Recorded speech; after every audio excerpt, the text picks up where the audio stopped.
So nice to see you all. Thanks a lot for coming back and joining us for another webinar organized by Princeton for everyone worldwide. We're very happy to have Sergio Correia with us from the Federal Reserve Board. Hi, Sergio. Hi, how are you doing? Sergio will talk about unlocking economic data with LLMs, so large language models like ChatGPT. And, they are changing how we do research, in particular empirical research. And hopefully we'll learn a lot from Sergio today. And let's start with the poll questions, which you gratefully agreed to give us some feedback on. So the first question Sergio put forward is, will open source LLMs compete with closed LLMs? And to what extent will they compete? And will they catch up? And the answer for yes is almost 60%, 59% thought yes, only partially 30%, and not, they will be significantly behind the closed LLMs, the open source LLMs, like Meta opened up its LLMs, and I think Grok was opened up too from Elon Musk. Now, the second question was, within applied economics, who will benefit most from LLMs as a tool to extract and create data? Will it be large research groups that hire developers, or small teams that were previously unable to hire RAs and pre-docs? And the answer is essentially 1/3 large research groups and 2/3 the small teams who were unable to hire RAs, and essentially LLMs are a substitute for RAs. Third question is, what's most important for state-of-the-art LLMs in order to improve them further? Is it more training data we need, more papers to feed in, social media and so forth? 28% thought this way. Better models, better transformers, so attention is all you need. Papers, 27%. Or large computing resources, CPUs and TPUs, 25%. And AI alignment with human preferences. So essentially, it's almost split. It's essentially 28%, 27%, 25%, 20%. So it's essentially evenly split across the answers. And the final question was, when will artificial general intelligence take over, AGI? Is it 2025? 13% thought. 2040, 48%, so almost half thought in 2040 we will be there. Only in 2100, so in almost 80 years, it's 18% and never 21%. So almost half thought in 2040 we will be there. Otherwise, it's roughly equally split, and less likely that we will make it in next year, 2025. So before I pass on the mic to Sergio, let me just refer back to an earlier webinar we had on ChatGPT just almost a year ago with Kevin Bryan. It was, I think it's still live and it's still on YouTube. I just still want to advertise it. I think it's still worth watching. Everything is still very valid, even though many things have happened in between. So I pass on the phone or the mic to Sergio, and he will talk us today about the LLMs and how we unlock economic data.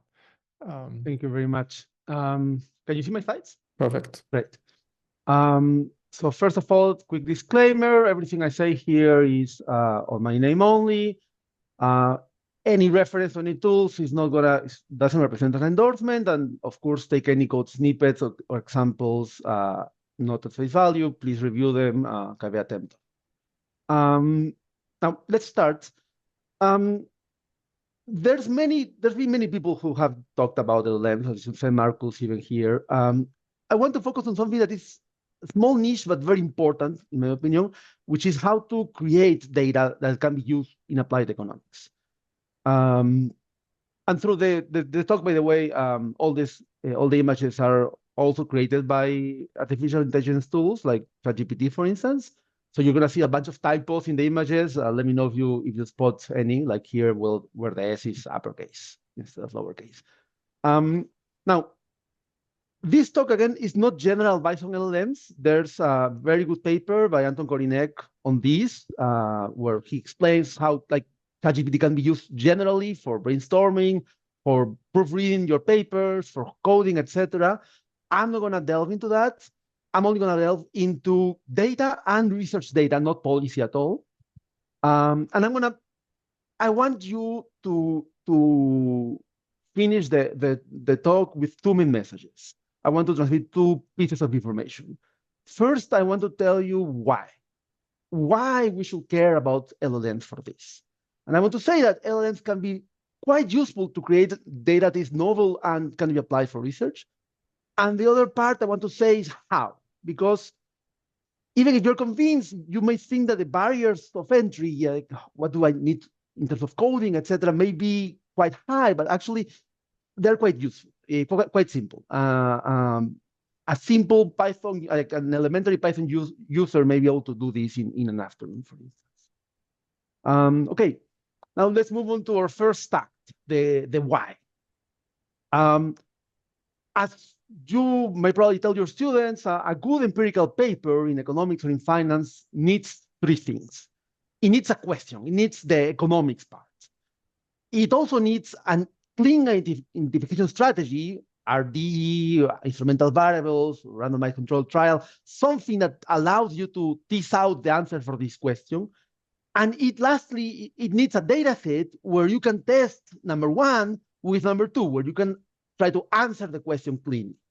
These are the three steps you need for an empirical paper. If you have two of the three, you don't have a paper. So the mistake I remember seeing when I was in the PhD and also afterwards that some students make is they try to write an empirical paper using just standard publicly available data. Like think about CompuStat or call reports for banks. And the problem of this data is that many smart people have looked at this data over the years. Think about the chart on the image on the right where the whole terrain is barren. So it's hard to come up with something new with just CompuStat unless you have are you testing a new theory? Are you testing a novel identification strategy? If you are not doing any of this, it's going to be difficult for you to write a good paper.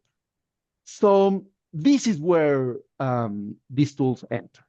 So a way to solve this problem is to get a novel data set. And at the Fed, for instance, we often use confidential data sets, or people get agreements with companies and get private data sets.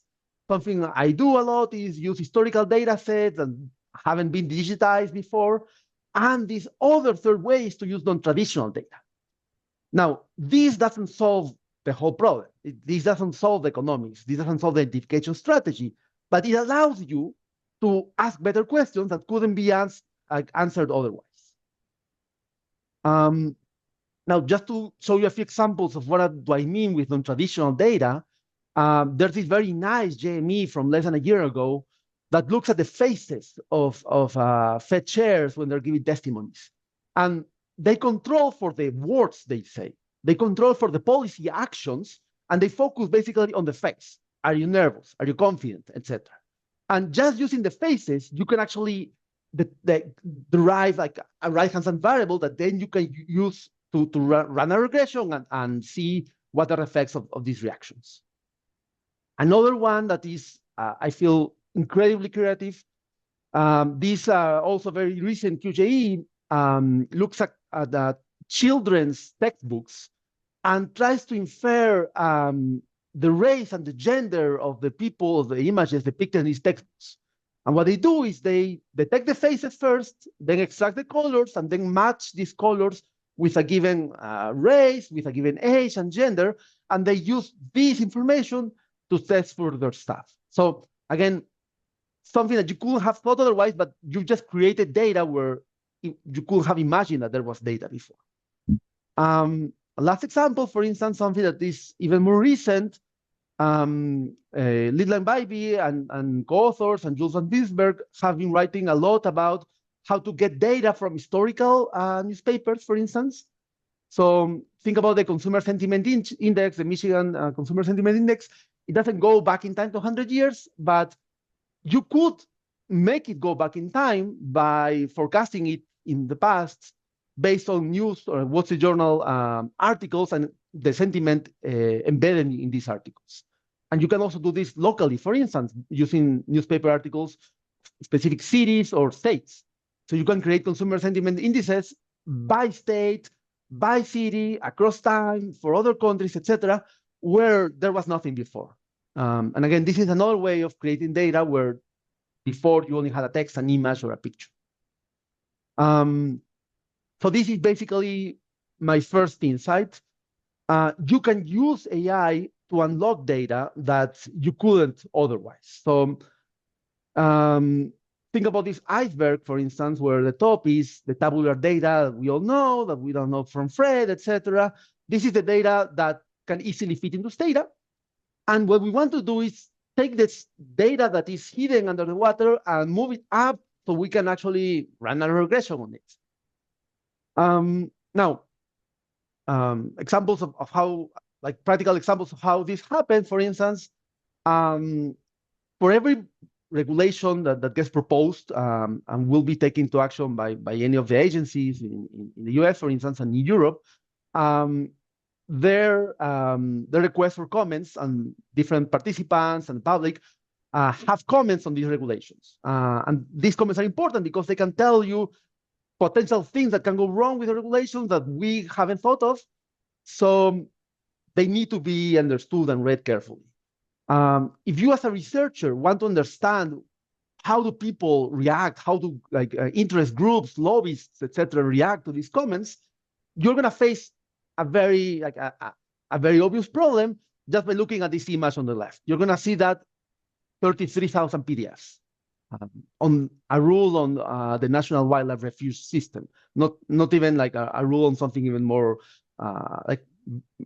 older with more time for comments, etc. This is a very recent proposed rule, and it has 33K comments. How can you understand them? How can you read them? How can you make sense of them? Imagine how many arrays or interns you'll need to parse through this data.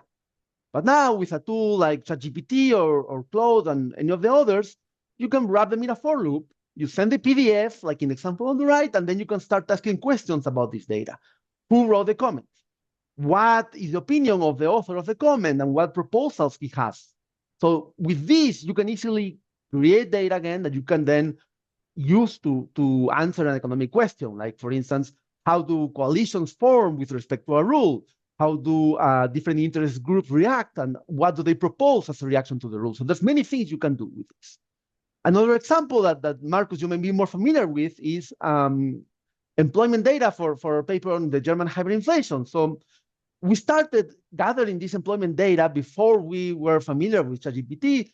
We had to collect the data by hand. It was extremely painful. But now we can easily, as an alternative, we can easily go back and redo this analysis in a very straightforward way, just by copy-pasting the OCR text and asking ChatGPT, please tell me the number of employees that you had somewhere in this big PDF from like almost arcane German. And ChatGPT is going to do a very good job on this, and it's going to tell you exactly what are the employment numbers, or tell you there's no employment numbers if there's not. This, for instance, allows you to... Yes.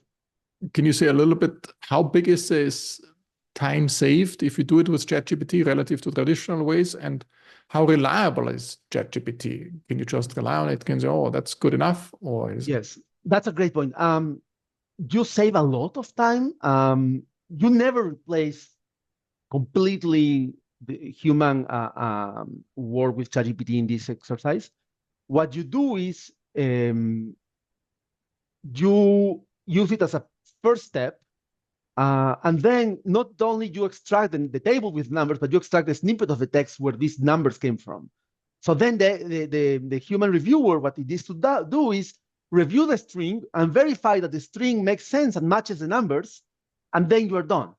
But this is much easier. It takes 30 seconds, 10 seconds, compared to the work of going through a very, very long PDF of 2,000 pages that may have like typos and it's very hard to read, which doesn't take 10 seconds, it may take 5 minutes. So in that sense, you can make more efficient use on people's time, in a way. You're not just replacing people, you're saving them the work of having to go through this manually. But is the OCR of a ChatGPT as good as a top OCR model in a sense of purely reading it in? No. What we do is we run Google Cloud Vision or Amazon Extract to get the text. You can use 2 tools in order to minimize errors. And then with this OCR text, we run ChatGPT. Mm-hmm. It works, but it's not as good as the other tools. It's not specialized on that. So I will, at this, and as of 2024, I will still use the other tools to digitize the data. And then on the OCR data, run ChatGPT to extract meaning. Yes. And this example basically is about how to extract data that is there already, to extract a number. You can also use this not to extract data, but to create data that you were not aware of. And for the same paper, something that we're currently working on is we have data on like basically all the activities of the firm as of last year. For instance, in 1920, I think this snippet is from 1919, and it describes the recent investments and physical like purchases of the firm. And if you want to know not only what happened with employment for the firm, but what physical investments the firm did, it's a bit trickier because you need to classify investments, you need to make sense of them, and it's a little bit difficult.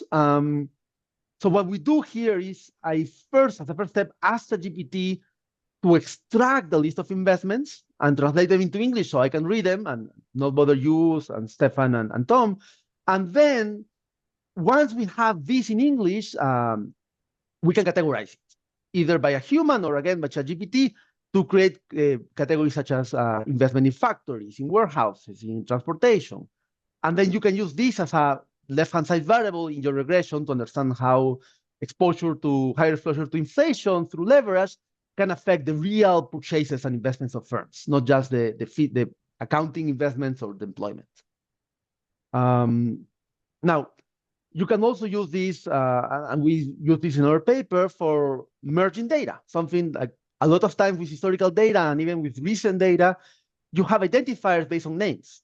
So in this example, for instance, we have names of a national bank on one side, and we want to merge it with another data set, but the names often don't match. So you can have, in this example, the National Bank of Wheeling of West Virginia, and here we have 4 different spellings depending on the source. How do we match them? What we used to do before is by hand, and that was very costly. Then we switched to fuzzy matching that still requires a lot of handwork and tweaks, but a simple alternative may be to just send it to ChatGPT and tell ChatGPT, give me the number, the charter number that matches, and it doesn't match for you, saving a lot of time. Of course, you still want to review it, but it's much easier to review a table that says name on the left table, name on the right table, and then see if these names make sense, than to go through a table that can have 10,000 banks on one side and 10,000 banks on the other side and try to find a needle in a haystack. So in that sense, it helps a lot to, again, create data, or in this case, to merge data sets. Now, the second insight, besides showing that you can use this to extract data, is to show you is that it works at scale. So none of the examples that I showed before like were impossible for a good array or a good intern or for a good researcher. You can do it yourself. The nice thing about ChatGPT is that it allows you to, you can open 10 command lines and run this in parallel and get 10,000 PDFs done in an afternoon, which would have taken months of work to do manually, and tens of thousands of dollars in hiring people. So this basically, and I think this is a point that people haven't like yet internalized. I believe this democratizes research in a way, because before, if you wanted to do an effort like this, you needed a lot of resources. You needed a lot of money. You needed to be in a university where you could hire researchers or PhD students. But now, even if you're a PhD student and you have a $300 budget, you can do a very similar work and only have to review the output at the end. You don't have to do everything by yourself. Now, so there are some questions coming in. How reliable is it really? So let me just put it a different spin on it. Are there some evaluation studies, Markus Leibold asked, where they go, let's ChatGPT does it, and then a double check, and how good is it relative to doing it by hand? And is it like, do you think it will improve a lot? So should I, if I want to do a big historical study, let me just wait a year, because the data cleaning will be so much cheaper in 1 year's time. So I should do it in 1 year. It's already cheap. I will say, like, for another project, I had to go through about 20,000 PDFs, and I spent $200, $300 for that, which is already cheap enough. Like, it's not gonna break my budget. So I would say it's already quite cheap, unless 3.5. Now, on your question how good it is, for this other project, we had a lag that there was another group that digitized some of the numbers we wanted by hand, hiring a group of contractors. So then what I did, I benchmarked the output of ChatGPT 3.5 and ChatGPT 4 against these like ground truth that people had collected. And what I found is that ChatGPT had about an 87% success rate against this ground truth of human people, and GPT-4 had about a 96% success rate. Now, the interesting thing was that when I look at the errors GPT-4 made, maybe half of them were actually errors on the human team, because humans make mistakes as well. So I think it's quite good in general, but you need to be careful because there are several steps required to run this, and if one step is wrong, that basically means the whole thing collapses. So you need to be careful. You need to test your assumptions, look at the output. You cannot blindly believe the output of ChatGPT, which is the same thing for any data in a way. So the other question I have, so which comes in from Victor Leonard, is in a sense, is the token pricing, does it make it expensive? And what's about replicability, that I can replicate it? If I want to submit it to a journal and somebody has to verify later on, is it some error-prone hallucinations going on, and then I can't really replicate it later on if somebody wants to replicate it? This is a very good point, and it's work in progress in many ways. I think 2 months ago, OpenAI introduced a parameter called the seed. So now you can set a random seed, and basically, as long as you are running the same specific model, like GPT-4 version February 1st, you will be able to get the same results with the same seed. One problem you have, however, is that OpenAI and other commercial vendors don't spend too many years, are gonna deprecate this model in 2 years, for instance, or in 1 year. So you can replicate it tomorrow, you can replicate it in a month, but if you're dealing with a journal with a long lag, you may not be able to replicate it 3 years from now. Now, the local open source projects are better at this because the code is there, it's not gonna change. So as long as you have the model, the weights, you will be able to replicate it. So again, it's a work in progress. Another thing you can do is actually you can run multiple models and see if they agree. For instance, you can run an ensemble on these models. You run ChatGPT, you run Claude and Llama 2, and if they disagree, you have a human reviewer to inspect the output. A bit slower and more costly, but it gives you better guarantees of success because the hallucinations are not at the same place. They hallucinate differently in a way. Did you compare some of these different large language models? I compare them like by hand in a way. I didn't run a for loop and compare 1,000 observations. I tested like a bunch of them. Claude 2 didn't work as well. Claude 3 works quite well now. There was a new model released yesterday by the Databricks team. I haven't released it because there's so many models being released now that it's a bit hard to keep up with this, but there has been benchmarks, there's comparisons, and there's I think Hugging Face has a specific page just for benchmarking the output of models, embedding models and LLM models, and you can see. Or what is it? Where do we find this? Let me show you. Hugging. Wait. I don't let me open. I don't want to disrupt your talk. So this, for instance, the one I'm just opening is the leaderboard on embedding models. So here you can see that the best embedding model right now is Mistral, according to an average of about 56 data sets that had different questions. So people are working a lot on this, and there's a lot of ways to find out which is the current best model. Now, something interesting here is that all of these models are very close. And there's some debate about like given that all the models are basically trained on the same data and run on the same architectures, it's not that surprising that they're converging. So it's an open question. That one of the questions in the survey that you gave, whether the open source models and the commercial fancier models are going to converge, people are debating it, and the answer is maybe because of this data basically implication. Okay. Are there any more questions on the first? Yeah, they're coming in. I'll just let you go on a little bit, otherwise it disrupted too much. Perfect.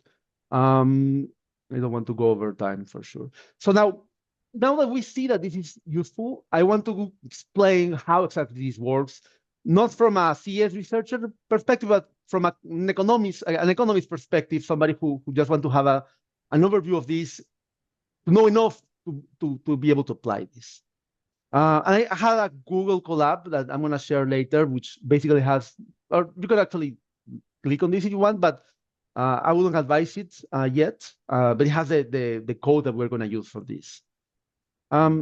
So before going through LLMs, I want to do like step 0, which is basically how to convert text and images into something that can be useful for computers. And this is called tokenization. You have a string and you make it a number, you create this into tokens. The most simple way to create tokens will be to just create the ASCII representation of every character. So you know, for instance, if I open Python right now, and if I ask for the character for the letter A, and I know it's 97, and the letter B is going to be 98. So in this way, there's a very trivial way to create numbers from strings. But this is not necessarily enough. And what ChatGPT does is something a little bit more fancy. I'm going to show you here a little bit and also do a demo. I took a snippet from your page, from Austin Goldsby's recent talk, and I asked ChatGPT to tokenize it, which basically creates like atomic units based on characters and sometimes even words, and also how this looks in terms of their integer representation. You can see here that the word in actually corresponds to the number 644. This is what OpenAI does before even starting the model. It creates these numbers that then it can digest. And to show you a quick demo on this. But 2023, it just took 202, and then the 3 is a different thing. That's an amazing. That was my example actually. Let me show you and this is one of the reasons, for instance. Actually, this is the one I had right here. So LLMs tend to be mad with math, for instance. So OpenAI, if you ask it to compute some stuff with 3 digits, it works. But it was chosen to avoid having like too many numbers, to stop at 3 digits, which kind of works for like sometimes telephone numbers, for instance. But it means that a number with 3 digits only uses 1 token, and a number with 4 digits uses 2 tokens. And the way OpenAI chose this is to minimize, like, the more tokens you have feeding into the model, the more likely the model is to forget or make mistakes. Think of the tokens as the information you are sending the model. If you can compress it and optimize this and send fewer tokens, then it's going to be faster, cheaper, and the computer is going to make fewer mistakes. So here, if we go into... OpenAI did it this way? Did Google and Claude and did they do the same 3-digit? All of them do the same thing. I think this is called a byte-pair encoding. They try to encode strings that appear together very often. So for instance, the word hello is its own token because it's very common. But probably this weird character is like 8 tokens because it's very rare. And this tokenization, somebody says, like, it's the root of all evil because it's behind many of the mistakes LLMs make, for instance. Let me translate this string into languages. Please translate the following text into Spanish and Japanese. So I want to translate. Oh, okay, it doesn't work. So if I use this token and if I tokenize this string, I'm going to find out that this text uses 58 tokens. It's very, very optimized. Even if it uses 300 characters, it's able to compress this into only 58 tokens. But now look at Spanish.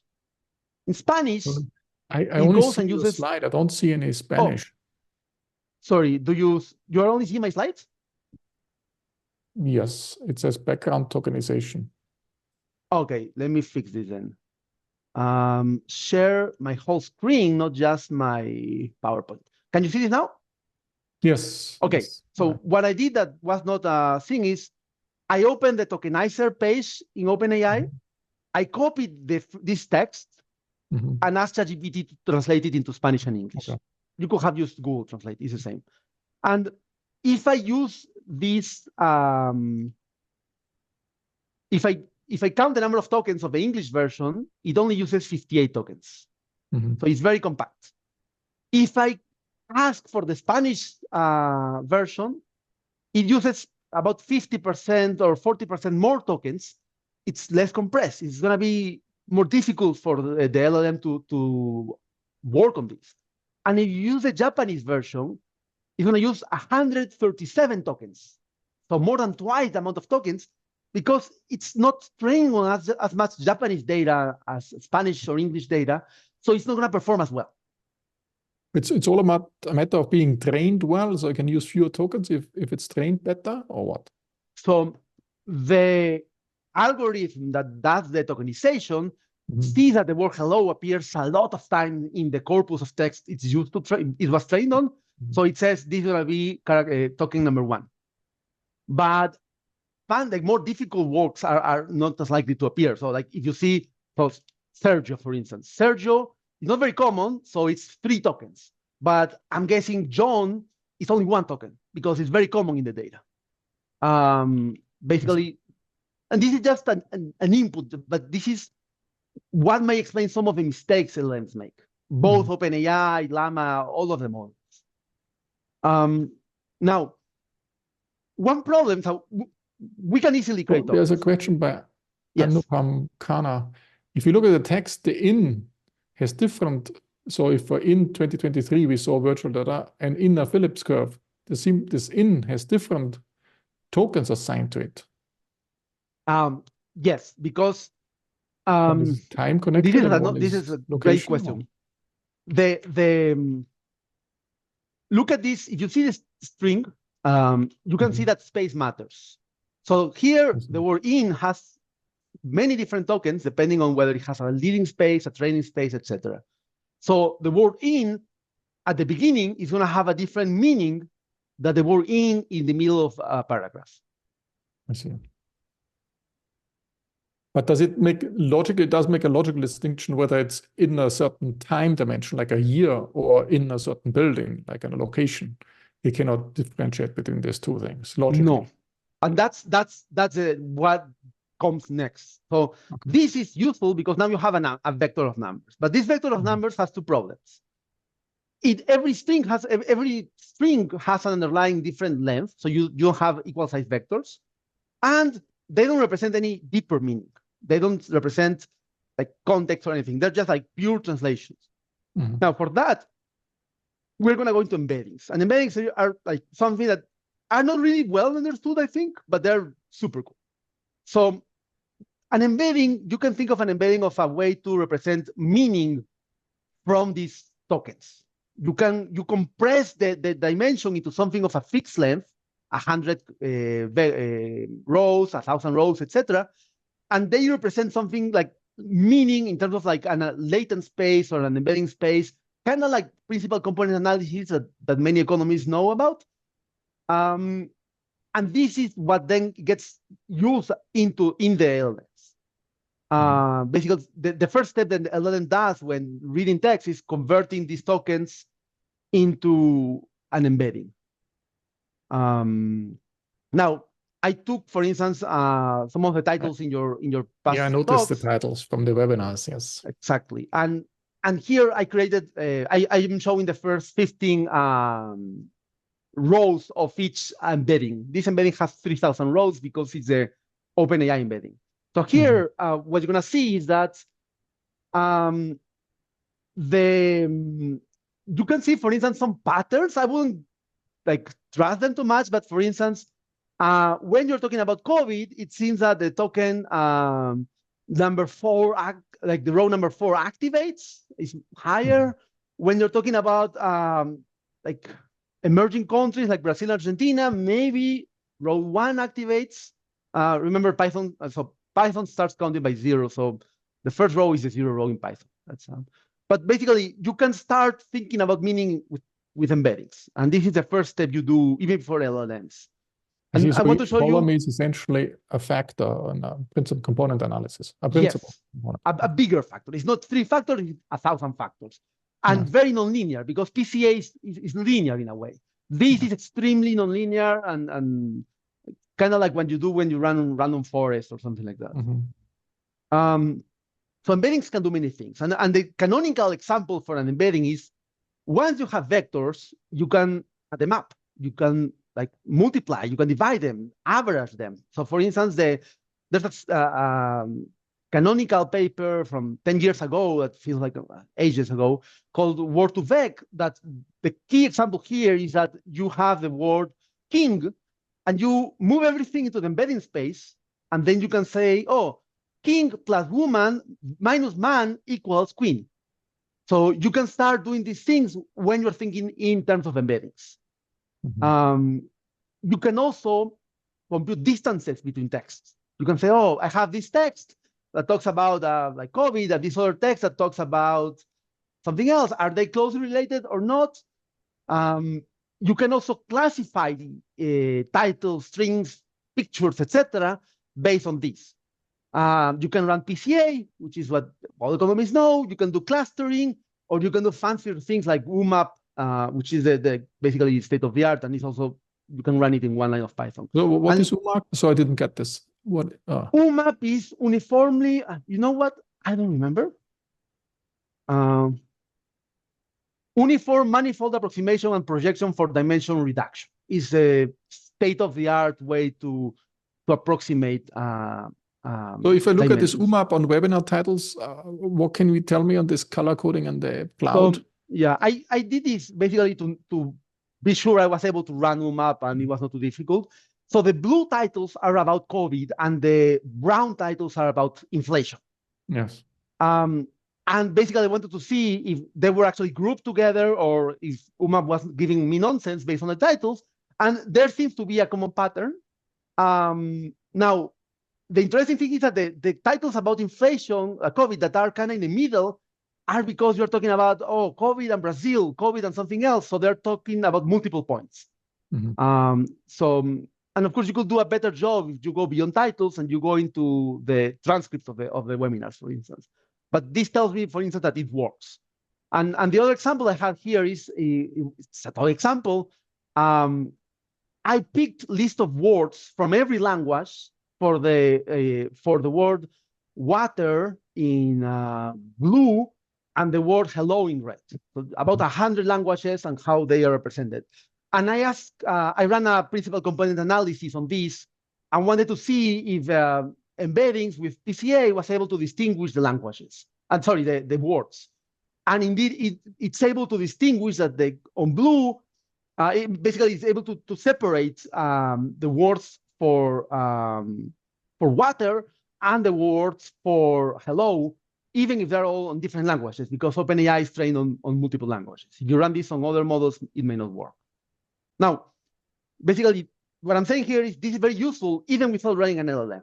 And this is very easy to run and embed. And something you can even do is you can take these vectors and you can copy paste them into Stata or your tool of choice like R, and then you can run LASSO. You can run like any modern tool like Elastic Net, Random Forest, and operate directly on the embeddings as like variables x1 to x1000 as right-hand variables, and then try to understand something else. So people have But done this. how to interpret my coefficient then? I mean, has it meaning? You don't, but you basically can say, can we predict Amazon scores that go from 1 to 5 based on the comments they give? Can you predict stock performance based on the answers that CFOs give around earning calls? You don't go into the details of the exact answers, but you want to see if there's some level of prediction, for instance. What about causality? Not with embeddings at this level. You can use causality when you basically add extra layers, saying like some sort of like temporal dimension, for instance. Yeah. Now, let me, at the risk of going too much in time, this is a very simple example about embeddings done by Andres Karpathy. He just took the summary of every movie from Wikipedia, built embedding, and then for every movie, it creates the list of the closely related movies. So here, for instance, let me see if there's something fun. Well, the movie Volcano. I have no idea about this movie, but it's going to tell me other movies about volcanoes, but at the same time, all other weird romantic comedies. You can ask like Jurassic Park, and it's going to tell you like other movies, not just related to Jurassic Park, but to dinosaurs or like things like that. So basically, it's a very simple way to do a quick approximation. Think about like Netflix recommendations. You can do this in 5 lines of Python. But the Netflix recommender systems, all recommender systems could be built on that in a sense. Yes, but they're also built on what people like and what people watch. Yes, fair enough. On this and yeah. This is just whether the exactly things are the same, not okay. Now let me show you a quick demo. Now here, 1 second. Okay. How do you get an embedding? So this is Python. I'm gonna run quick Python script. I'm gonna import OpenAI, the package to be able to call OpenAI and get embeddings. And I'm gonna import the standard data manipulation tools, NumPy and Pandas. These are very standard. First, I write a quick function called get embeddings that I send some strings of text and it's gonna return me the vector embeddings. And I'm gonna run this for the words employment, inflation, stocks, and bubbles, for instance. And here I'm gonna run this and see what happens. And then I'm gonna get for the first word, the different numbers I get from -1 to +1, and I'm gonna see that it's an embedding that has 3,000 rows. This is not particularly useful yet. But then I can do something else. I can compute the distances. So for instance, here, I create a cosine similarity. Basically, the similarity across two vectors is the dot product of their normalized of the vectors normalized, and then I can use this similarity, do 1 minus it, and get the distance between the two vectors. So now I can get the distance between these 4 words, for instance, and I can do this quickly, and I'm going to see that the word most closely related to bubbles is inflation here. I don't know what's in. So I thought it was stocks, but anyways. So stocks and inflation are most closely related, and then employment is not as related to the word bubbles. So what data do you use for that? That uses all of OpenAI, or just from the webinar series, or what? Oh, this just calls OpenAI and gets their embedding. It's just the pure word on this. And you can build any word, and it's gonna get the embedding of the words. Now, of course, this is not perfect. I'm gonna skip this part, but basically, there's many dimensions in an embedding. Like it represents the language, it represents the tone, optimism, negative, future, past. There's many ways there. So if you want to compute a distance between a sentence in Spanish about the future and a sentence in English about the past, it's not clear which one is gonna, like which of the dimensions is gonna get picked by the embeddings. So this is basically like you need to be a bit careful with these embeddings, because otherwise you might get distances across the wrong dimensions. Just to make sure, if I do this with OpenAI and I do it with Google Gemini, I get similar things, or will be very different? I tried with a more simpler model called sentence BART, sentence embeddings. Sorry, and it was quite similar, but I haven't tried with Gemini. I don't even know if Gemini allows us to get embeddings. I'll need to check. I did something else, for instance, just to have a sense. I opened the list of ECB speeches, like there's a large data set about the ECB speeches over the last years, and copied a bunch of statements about inflation. Raises the probability that we are also underestimating inflation today. Inflation will return to 2%, etc. So given that these statements, suppose you want to classify them into statements about inflation being high or inflation being low. The way you will do it is you will basically, like the way I do it at least, is I create two benchmark statements saying inflation will be high, inflation will be low, and then ask ChatGPT to tell me which of these 5 statements is closer to high or low. Okay. And I can run this, and it's gonna tell me, after doing all these employment inflation stocks, it's gonna tell me that, for instance, raises the probability that we are also underestimating inflation is high, because maybe inflation is gonna be high, but inflation will return to 2%, represents a low expectation. And this is something like that you can actually even do in ChatGPT. So like, this is, if I open ChatGPT and ask this question, classify these statements into high or low, copy paste these statements, I'm gonna get the same answer. So just with embeddings, I'm able to replicate some of the stuff that you do with ChatGPT. So in that sense, it's me telling you embeddings are still useful even before going to ChatGPT. Now moving away from embeddings and into in the last 10 minutes, in the part that is more interesting, let's go into talk about LLMs. So LLMs basically are, you can think about them as the next part of an embedding, like the natural succession after an embedding. And they are kind of like the auto-predict you have in Gmail, in WhatsApp. They gonna predict the next token and auto-complete it. But doing that is a bit of a disservice because they're extremely sophisticated, and it's hard to explain how much data there is there. So just as an example, GPT-4 appears to have about 1.8 trillion parameters. Think about 1.8 betas in a regression. That's how much data, the parameters there are in the 120 layers of GPT-4. And it was trained on about 13 trillion tokens, no, about 13 trillion syllables. So it's basically using everything that you could use. It's using movie subtitles, books, papers, everything you can find online. So we're kind of getting close to the limit of the available data that a model can use to learn. In that sense, data is becoming a first-order concern for these models. But they have a limitation. They know all the public data, but they don't know about your data. And this is basically the reason why you need to have something on top of ChatGPT or an LLM. And this example, for instance, if I ask ChatGPT how many mergers happened between national banks 2 years ago, it's going to tell you an answer.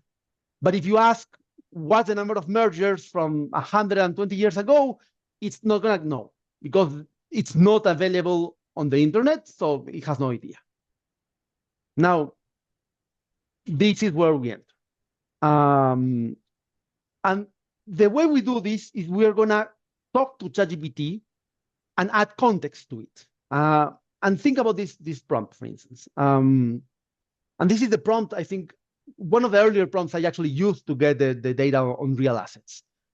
First, you have to prime the ChatGPT. For some reason, it seems like if you ask please and you're polite, you tend to get better quality answers because the training data has better quality answers for better quality questions. So you say, oh, you are tasked to extract information from an old German handbook. After the word context, I'm going to paste all this text that is relevant. Please tell me the answer to my following questions. And basically, the part on the left is what is called the prompt. And the part on the right is what's going to change for every PDF or for every firm, and was going to change, also was going to make the data change, the answer change. And this is basically the entire of the game. Now, one thing you need to be aware of is you cannot just paste a whole book, because it's either gonna fail because it doesn't have the ability to parse a big book, or it's gonna be extremely expensive because it's gonna charge you by the word, or it's gonna give you poor quality answers.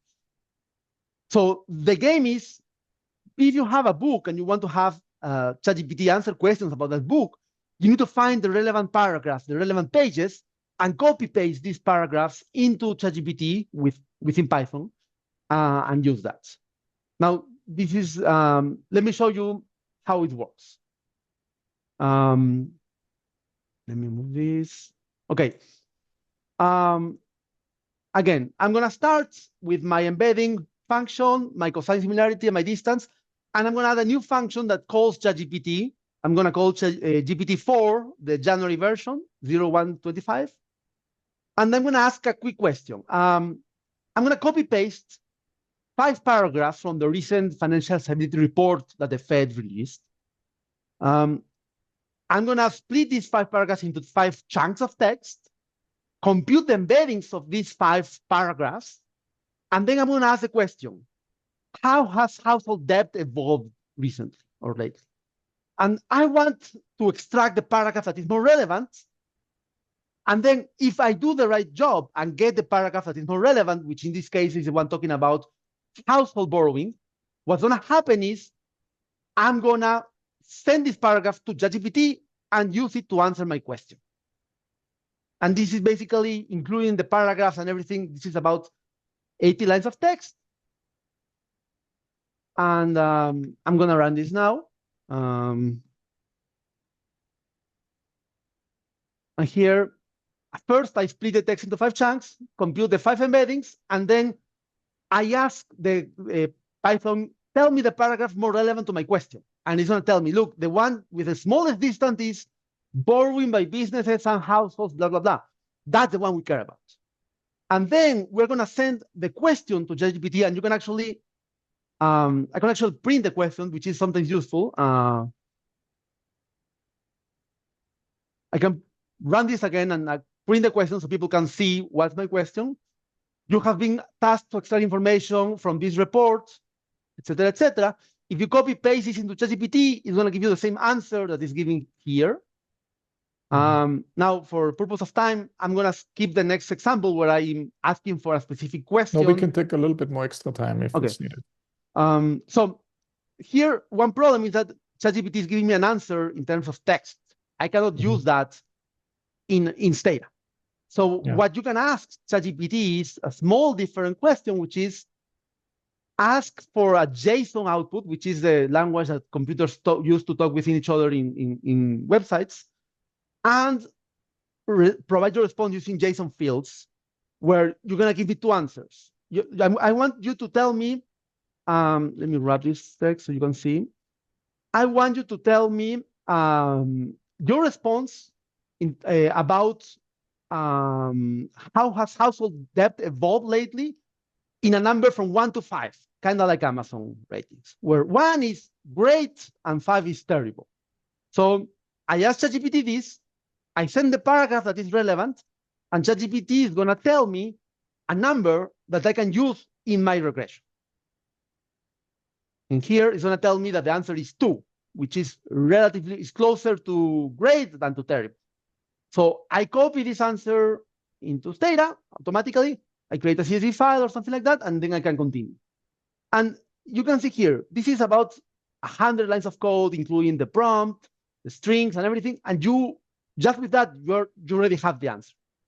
So, but my wonder is, I can manipulate this a little bit this way, and then something which was not significant suddenly is significant. There's so much freedom of how to manipulate this data or to nudge the data in one direction or the other. Is this an issue or not?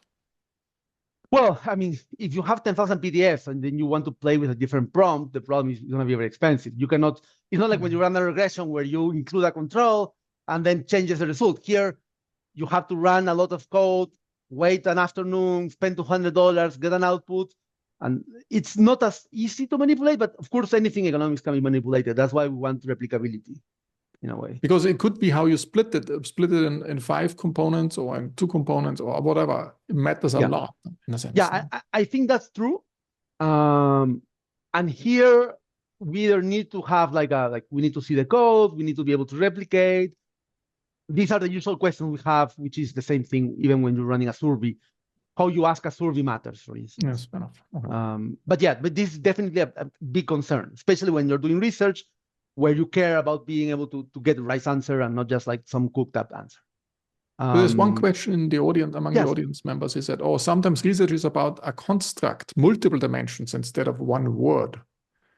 Let me see. What is your suggestion in that case?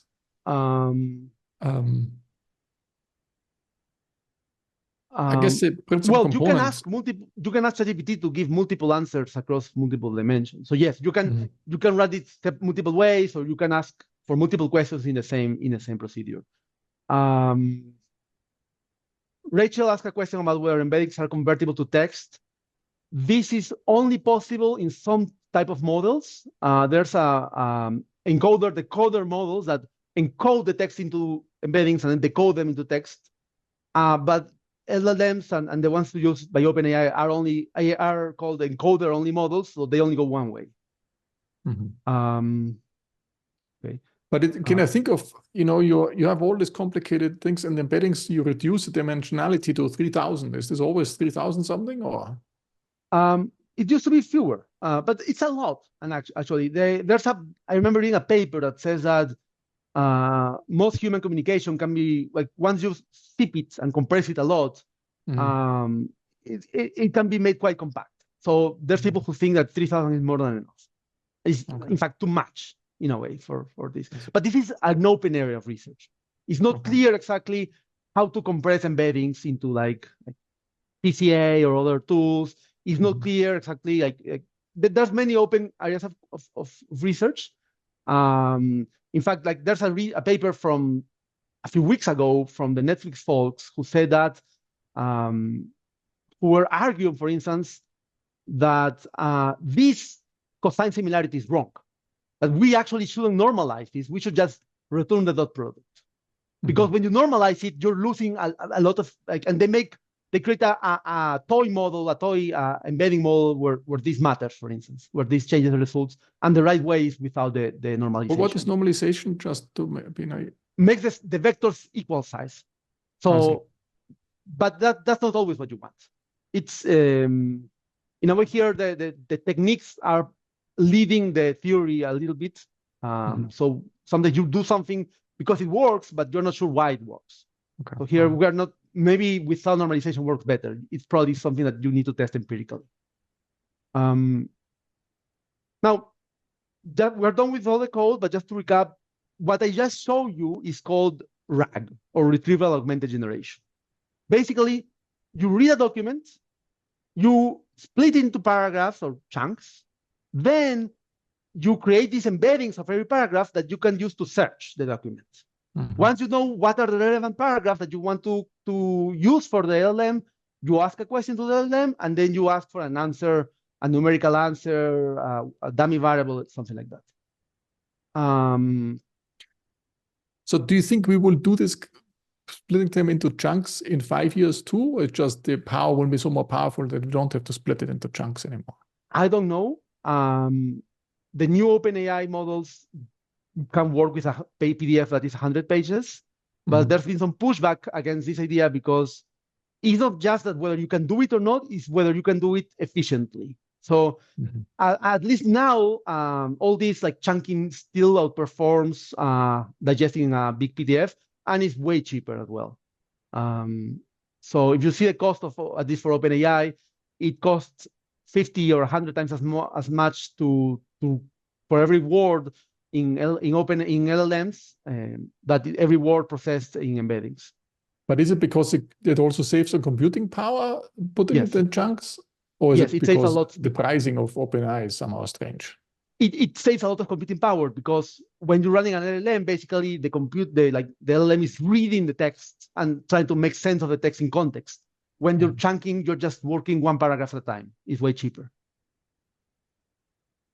But we are not sure whether this is going to be a thing in a year or not. This is the way you will do it today. Maybe it will, maybe it won't. People way smarter than me have no idea. So be aware for, can you explain this in brackets? Yeah, so that sounds a little bit scary, but I don't know what it means. I just show you pure examples that use pure Python. So this is basically pure Python code, nothing besides the OpenAI API or Llama API. A lot of people are doing this within something called a framework. Basically, within a tool that does the chunking by yourself, the PDF reading, the vectors, everything for you. The problem of that is that for research, you don't always want that. You want to be able to tweak the results, to peek under the hood and see what's going on. And this hood is so simple, like a few lines of code, that you don't need a framework for something that is going to be 10 lines of code. So my message here is, if you're doing this for research, work on first principles. Don't just rely on a framework that will handicap you and may create problems in the future. So just to wrap up, I have one last message I wanted to give. Writing a RAG that is trivial is easy, but doing a good quality RAG is problematic. Like, it's not problematic, it's difficult. You need to be careful about how you extract the data from the PDFs, about adding enough paragraphs to the question you're asking to ChatGPT. All these details matter. If you do it wrong, the whole answer is going to be wrong. So you need to be aware of these details. Now, I'm going to skip this because this is what we talked about in a way. Another disclaimer, another warning is that. No, sorry, this was too fast for me. What? Easy or hard? Can you go through this? Yes. Oh, yeah. So if you want to do a good quality RAG that's going to parse 10,000 PDFs and do it right, you need to have, you need to be careful when you're extracting data from the PDFs. That's not trivial. There's many ways to do so, and most of them are going to give you a text that is hard to read. There's many ways to split the text, sentences, paragraphs, fixed length text. There's many embedders. You can use, even within OpenAI and AI, you have 5 possible embedders. How to search? Are you going to search you're going to go for every possible paragraph and find the one closely related, or are you going to use approximate methods? How many paragraphs are you sending? How do you build the prompt? There's a whole subfield about how you ask a question to ChatGPT, which is called prompt engineering, and how you ask the question matters a lot. And there's another variable called the temperature, where you tell the ChatGPT to be creative, for instance. You say, oh, look, be creative. Pick stuff that is not, that you won't commonly answer. For research, that's the opposite of what you want. If you're just asking for a nice picture, you want that, you want creativity, but for research, you want the boring answer. But it also allows you to do a robustness. You can run different, multiple times the same prompt and ask for different temperatures and see if the results change. And that way you can make your results more robust to this randomness of ChatGPT. Also, this is new, so this breaks. When I was writing the first example of this, I couldn't run the whole thing because ChatGPT had a lot of failures in this case. So this can happen to you. I was a little bit worried, for instance, that ChatGPT may fail when I was doing the demo. Luckily, it worked, but there's always a chance because it's a new tool, and we don't have enough computing power to run what everyone's running right now. This is slightly expensive.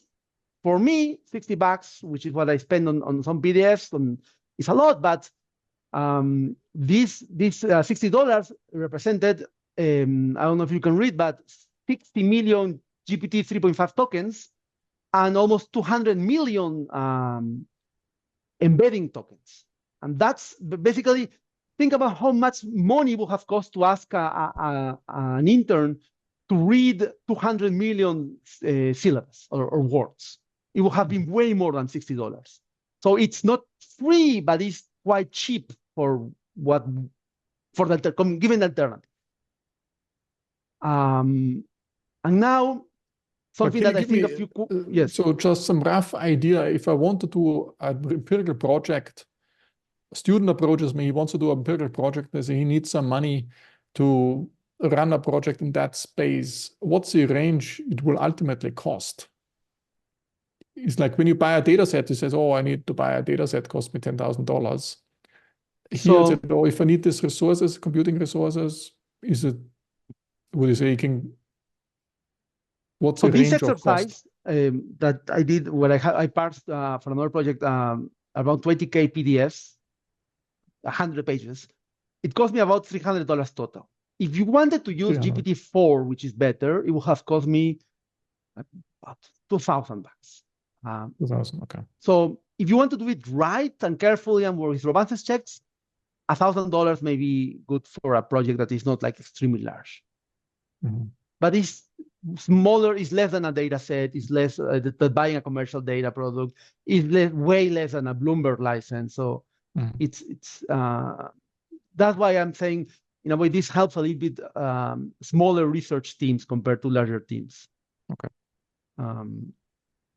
Now, we talked about this a little bit, but I just want to double emphasize, you need to be careful about the output it gives.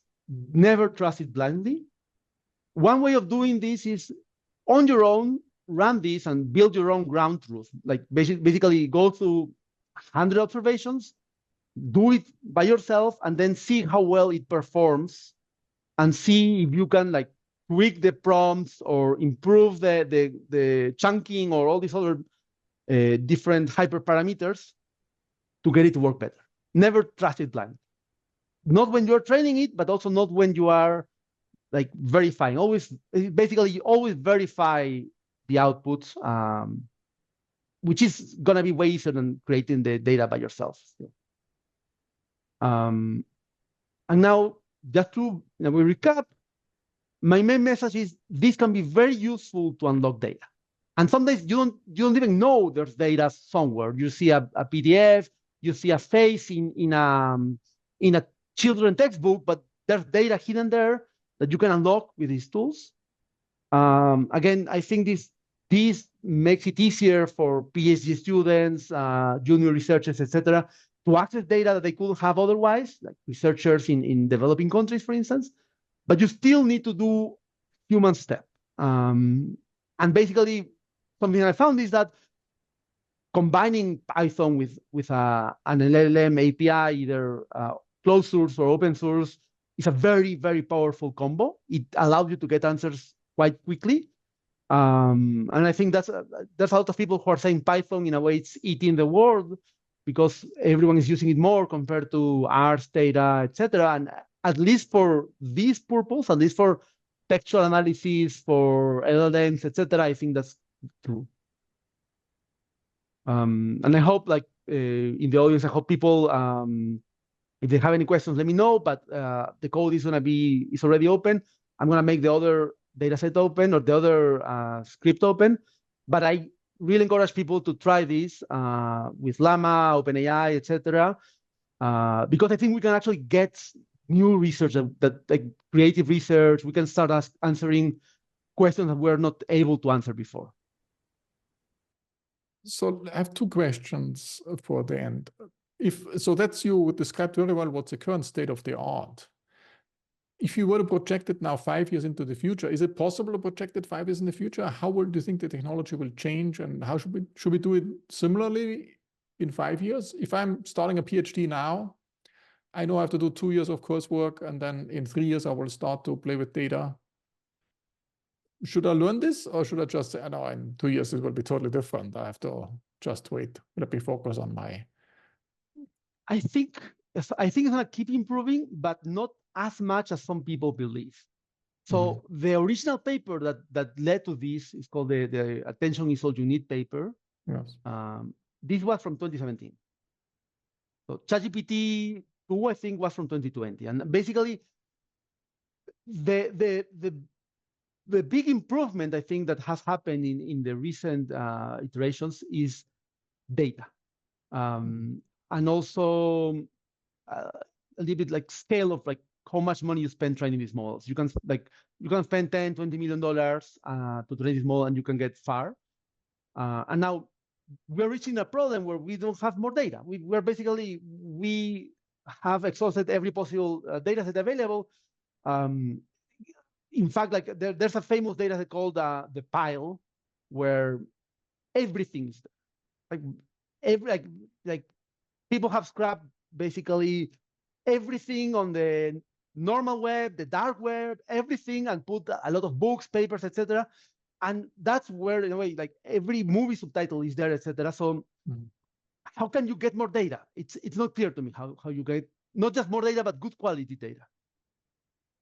So when you answered your own poll questions, you would say extra additional data is not the bottleneck. I think that's the most pressing concern. Additional good quality data. So let me ask finally, thanks a lot, Sergio, it was fantastic. If you were to pick, a PhD student who would think so of starting a new PhD and say, what qualities should I look at to pick the best PhD student who will be a fantastic researcher in 10 years' time? Should I pick, what qualities should I look at? I should not look who is the best in real analysis or something, is the creativity the best, or is he best to be a good coder? He has a good creative mind in terms of talking to computers the best. What should I look for? Let me go back to this slide. I think you don't need to be that good at Python. And all students, even people who do theory, are going to take an empirical course. They're going to learn Stata. They can learn Python in a spring break. So I don't think 3 is going to be what differentiates people as much. At least, I mean, this year, yes. And for something fancy like a video, perhaps, yes. But ideally, what's going to matter is number 1 and also number 2. I'm partly guilty of, like, I see a lot of papers where people just run fixed effect models. That's partly guilty of that, but I think like there's a lot of nice identification strategies, RD, basically bunching, etc., that are not used as much as I would have liked to see in papers and PhD candidates. So I think it's still the most important thing is still 1, like having a good question, and 2, being creative for your identification strategy. And creativity also helps a lot for number 3 to find data. So finally, sorry for picking your brain again. So what you see in the profession, there's a shift towards, some researchers set up labs and they have 10 pre-docs working for them, and so do you see more as what's in the sciences? So you see this lab structure. There's one professor and a lot of others underneath who do all the data cleaning. Do you see this business model, this evolving business model changing now? We just moved into that. Do you think it will be much smaller groups, a very agile researcher with 1 or 2 or just on his own? He can do as well as somebody who has 10 pre-docs working for him? That's what I hope. That's why I'm not 100% sure, but that's what I hope. I think that's true already.